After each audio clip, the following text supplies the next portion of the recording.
And you've just heard Stack by Ross Little, the first track on his Corrimony EP. And I'm so pleased to be joined by Ross now. Hello, Ross. Hello, Alistair. Thanks for having me on. It's my pleasure. What can you tell us about the EP? Well, where did I begin? It was initially all kind of started off in conjunction with my master's course at Napier in Edinburgh, because I decided to set myself the suppose not the challenge, but I kind of wanted to push myself more in the direction of a composer as well as a performer, which is my background. And I thought, well, so why don't I try and compose a few tracks myself and see where that goes. But then it must have been about Christmas time last year. I was just out with the dogs and I just took this picture just at sunset of just a track you've played that's named after a loch called Loch Stack, which is I don't know when the photos be on my website or on that. It's got a wee bothy, a wee house on the loch. So just took a photo, and then it was only upon my reflection a few days later I thought, oh, that's not a bad photo, which is unusual for my photography skills, and B, I thought, well, hold on a minute, I enjoy always being brought up in the Highlands, always enjoy being out and about, and it's always good, clears the head and spoilt by the landscape here. So I thought, my kind of a wee brainwave, I thought, oh, well, how can I suppose tell this walk journey I've been on in music, and it all just started from there, really.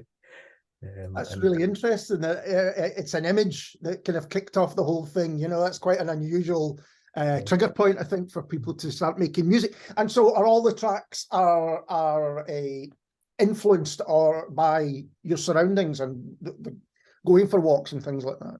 Yeah. So I'm based.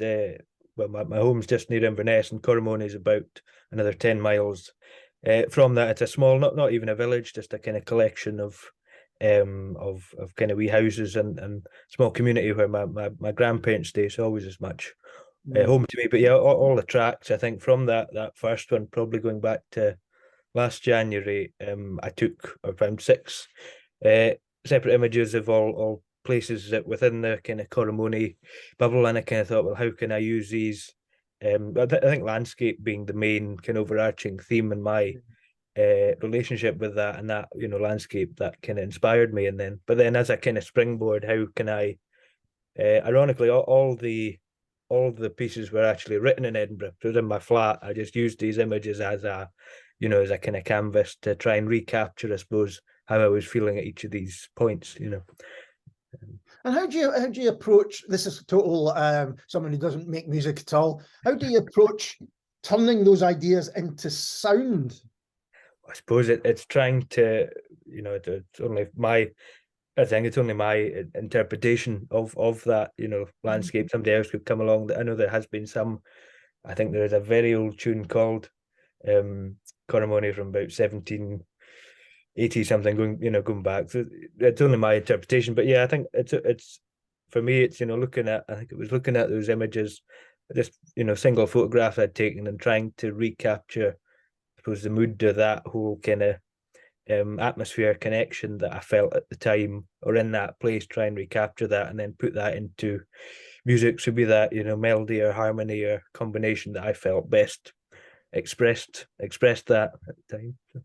There's been, there's always been people writing music about landscape and things like that, but recently there seems to have been a real resurgence of it. I'm thinking Jenny Sturgeon's Living Mountain, Fergus McCready's album, things like that, where people are. And is that something that kind of influenced you, or is it just a kind of a happenstance that this stuff's coming out? I think it was probably a wee bit of both. Cause I think for me, certainly in my 4th year, I did a project where I did interview Fergus. I know Fergus a wee bit, but obviously I think it was, obviously he's I think Fergus being one, since we've named him, I think he's very similar in that, but regards the way he did his music. But I don't know, I think it's maybe it wasn't anything conscious that I suppose it all just kind of joined up in tandem, I suppose, that that was how I best felt it, and they've just so happened other people you know, we're kind of drawn from the same thing, just at a slightly different angle. So, but yeah. And can you give us a bit about your background to you and your music? Because there's a lot going on. Yeah, I suppose where do I start? Anything you want to know specifically, or Well, just no, it's what you can get from the EP is that you are crossing genres. There's some jazz there, there's some folk there, there's maybe some other things going on, you know. And from reading your background, it's what you do. You do and deal in different genres. I didn't know you'd been in a funk soul band. I'm going to play a track from them later in the show because I really enjoyed it. Jimmy, Get Your Funk, which is brilliant. Yeah. So it seems to me that you're really comfortable playing in different styles. Yeah, well, I think with that background, I suppose growing up, I suppose I cut my teeth. I'm an accordion player as well, but I started that same time as piano, so there's never been any hierarchy there in instruments. But I suppose for one time, it was when I started about 8, it was classical piano, Scottish accordion, neither of which when I was about 8 I particularly enjoyed. But it was only when I got to about 10 when a few, as Jules Holland says, when the chaos of the universe came into order. I think when I heard something that was neither of those two, and then everything just seemed to fall into place there. Go through high school, I was mostly self-taught, but exploring kind of all, expanding on those genres from kind of blues into jazz and rock and roll and everything else. Between, I suppose, only really coming to uni, that I kind of found jazz and still developing with that, and ironically came to discover folk music on my own.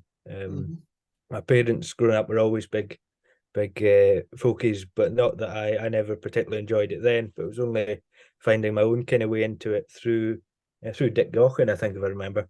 Everything all kind of came, and studying music myself at Napier, being a performance mostly background. I think it's just the journey of it. I think I'm now at the point, you know, music is all expression, it's all connected. I'm of the opinion it's not all as you know, as boxes as we like to put it in for a you know, a digestible purpose. So, but I think it's all, you know, everything is far more you know, a wee bit more grey than black and white, especially with music. It's but yeah, I suppose I'm very comfortable with other genres. I suppose for the folk and jazz with the EP, those are two, I suppose, not a bringing together, but an expression of two, I suppose, you know, musical camps I've got a foot in, but both of those together, I think, was best how I felt I could express it, really, and develop that sound, which was, I don't like using the word authentic, so I'll try and, but I suppose an honest creative output of my musical expression, really.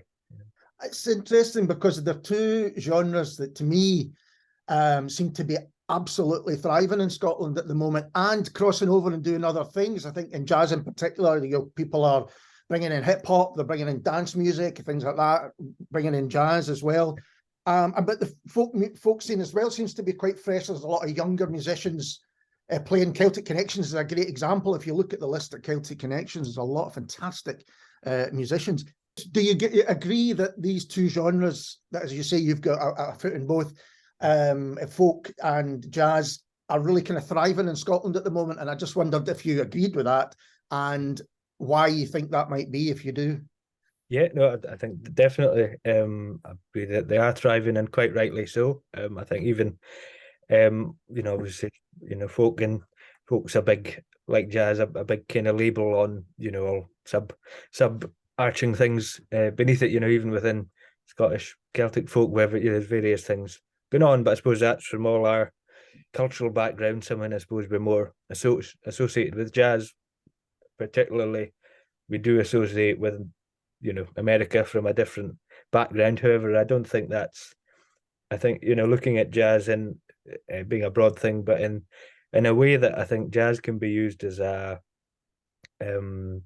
you know, almost more kind of musical tools, from a way of looking, and just kind of because, you know, for an example, we don't associate improvisation with folk music. Yeah. But I don't think that should be the case, and I think, you know, Fergus is a good example of bringing that in, because even I think there are parallels and, you know, obviously differences, but I think they're more connected than maybe we can look at them on surface level. Yeah, that's really interesting as well, because I'm thinking that folk, often the lyrics are changed in different areas and things like that. You know, there's different versions of, you know, kind of solid folk classics. So Yeah. maybe that's a kind of, you know, changing them over time and over distance and all of that kind of thing. Well, that's just it. You know, even I'm speaking to you know, Gary West, who does Pipeline, good piper, but you know, Gary was telling me about going to been taught by Hamish Henderson at Edinburgh Uni, and the concept of Hamish describing tradition more as a carrying stream, so like a river that's always flowing, never stops. So I think that's what, you know, I think music ultimately should be. It should never be someone we, because even with, you know, notation as a system, you know, it's all excerpts. This is how somebody's written it, therefore it should be played. But with the opposite said with jazz, you've got your lead sheets, which are just chords, which is a guideline. So I think it's trying to kind of combine and just, I think, step back and see the broader picture of both. It's music and expression at the end of the day. So it's you know, it's trying to do, you know, as a musician, you know, we're all trying to express in ways, and why limit it, I suppose. Yeah, I think that's the thing. People, it's ignoring limits. There are no limits, and you're trying to find ways to work between. It's a really exciting time, I think, at the moment, because people are doing just that. Talking about live, are you going to play the songs in Coromany? Are they going to be live? Yeah, further on the year, hoping for some festivals, and I'm planning to try and put a gig on up at Coromony to actually try and do the music in its setting there, as well as trying to we maybe got a few things in the works, trying to get out and play it, because I think it should all be played, you know. Oh no, absolutely. And you say, you know, your background is foremost as a performer before you start kind of composing your own stuff. And is that central to what you do? The joy of kind of playing live and playing with others and that kind of collaboration? Oh yeah, no, I think that is yeah, I think it's central. I think, you know, music is, it's you know, I was playing up in we're down Dundee and Glasgow just a couple of days ago, and it was only me and another pal of mine, but even just having that, you know, he made the point of, there was one section, I think, when we were rehearsing, that we couldn't we always kind of forgot, and even when we were in the middle of stage, it was just a wee bit of eye contact, no words, so just that communication, and just it's without, you know, words being said, it's all through music and that communication. So I think interaction is you know, that's as much of it as producing the music itself. It's having that interaction with people, and you know, you're all connected with and by the music as well. And you play in quite a number of other bands. Could you maybe tell us a bit about those?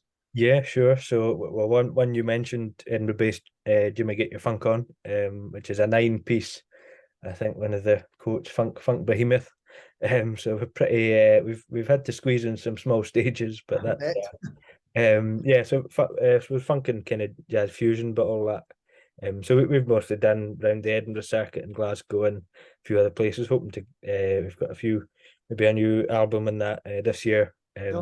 Those guys. Who else do I play with? Obviously now, I suppose I'm my own artist myself. But besides from that, I play with part of Gus Harrow's band, who's a very good singer and songwriter in his own right. Really? Yeah, absolutely. I love his stuff. Yeah, no, Gus is a good pal, but we've hopefully got more in the pipeline. Also play with this was a wee folk fusion group up in the Black Isle. We're called the Cavemen. So so we do everything, a wee bit of crossover folk and covers, and a wee bit of gypsy jazz, everything thrown in. And I suppose I'm now just started playing with, I don't know, you know, Short House. Yes. Yeah, so Rob, so I'll be doing a wee bit between accordion and keys with them in future. So I was going to ask you, have you got any plans going forward? But it sounds like you've got plenty. I think enough to keep me busy at the moment. So yeah.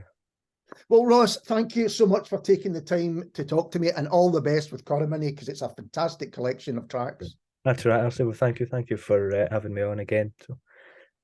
And this is Ross Little and Reflections.